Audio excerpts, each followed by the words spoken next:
Од 12 до 15% кај населението во Македонија има потврдено мигрена, состојба која 2 до 3 дена пациентот е во неможност за функционирање во животот, објаснуваат невролозите.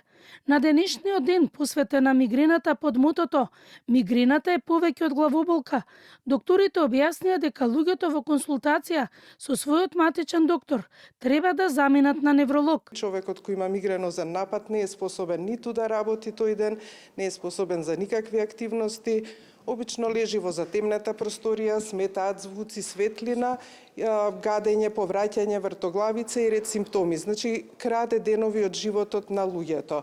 Многу е важно, болеста е многу честа. Директорот на клиниката Божиновски објаснува дека од февруари на клиниката има посебен кабинет за лекување на мигрена, каде со новата генерација на лекови на товар на фондот успешно се лекува ова заболување. Во денешно време постојат многу современи лекови кои што не го запираат самиот мигренски напад, туку го превенираат да не се јави истиот. Во таа насока од 2020 година од декември на клиниката за неврологија преку Фондот за здравство и условниот буџет е започната една специфична терапија која е достапна и денес.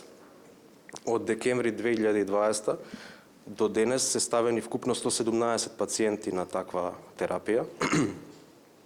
Ефектите се од она што го имаме како повратен фидбек на вистина охрабрувачки.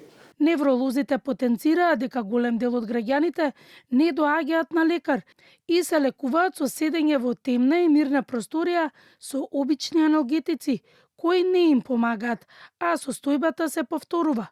Во Европа има 50 милиони луѓе со мигрена. Најчесто е заболување кај жените.